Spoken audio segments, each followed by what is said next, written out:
Hello friends, AK அவர்களுடைய good bad ugly படத்துலேருந்து இப்போ ஒரு லேட்டஸ்ட்டான அப்டேட் வெளிவந்திருக்கு. அது என்ன அப்படிங்கிறத பற்றி இந்த ஒரு வீடியோவில் பார்க்கலாம். அதுக்கு முன்னாடி நம்ம சேனலை இன்னும் சப்ஸ்கிரைப் பண்ணலாம், சப்ஸ்கிரைப் பண்ணிக்கிங்க. வாங்க வீடியோக்குள்ளே போகலாம்.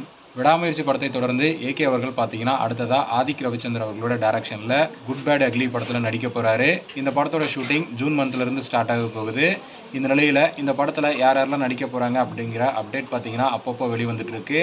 அந்த வகையில் SJ Surya, Telugu actor Sunil, Bollywood actor Bobby Deol இவங்கெல்லாம் நடிக்க போகிறாங்க அப்படிங்கிற மாதிரி தகவல்லாம் வெளிவந்துட்டு இருக்கு. இந்த நிலையில் இந்த படத்தில் சினிமோட்டோகிராஃபராக யார் இருக்க போகிறாங்க அப்படிங்கிற தகவல் வெளிவந்திருக்கு. அதன்படி பார்த்தீங்கன்னா விடாமுயற்சி படத்தில் சினிமோட்டோகிராஃபராக ஒர்க் பண்ணுற ஓம் பிரகாஷ் தான் குட் பேட் அக்லி படத்துக்கும் சினிமோட்டோகிராஃபராக ஒர்க் பண்ண போகிறாரு அப்படிங்கிற ஒரு அஃபிஷியலான அப்டேட் வெளிவந்திருக்கு.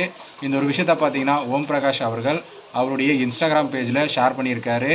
விடாமுயற்சி படத்தை தொடர்ந்து குட் பேட் அக்லி படத்துலையும் நான் தான் இருக்க போகிறேன் அப்படிங்கிற மாதிரி பார்த்தீங்கன்னா அவரே அஃபிஷியலாக இன்ஸ்டாகிராமில் ஸ்டோரியாக வச்சுருக்காரு. இந்த படத்துக்கான ஒரு அஃபிஷியலான ஒரு அப்டேட் பார்த்தீங்கன்னா ஏகே அவர்களுடைய பர்த்டேவான மே 1 வெளியாகும் அப்படிங்கிற மாதிரியும் ரசிகர் எல்லாருமே எதிர்பார்த்து காத்துக்கிட்டு இருக்காங்க. Okay friends, good bad ugly படத்தில் ஒளிப்பதிவாளராக ஓம் பிரகாஷ் அவர்கள் கமிட் ஆகிருக்காரு அப்படிங்கிற தகவல் வெளிவந்திருக்கு. ஸோ இதை பற்றி உங்களோட கருத்து என்ன அப்படிங்கிறத கமெண்ட்டில் சொல்லுங்கள். இந்த வீடியோ பிடிச்சிருந்தா லைக் பண்ணுங்கள், ஷேர் பண்ணுங்கள். இது போன்ற சினிமா செய்திகளை தெரிந்து கொள்ள நம்ம சேனலை சப்ஸ்கிரைப் பண்ணி சப்போர்ட் பண்ணுங்கள். அடுத்த ஒரு வீடியோவில் பார்க்கலாம்.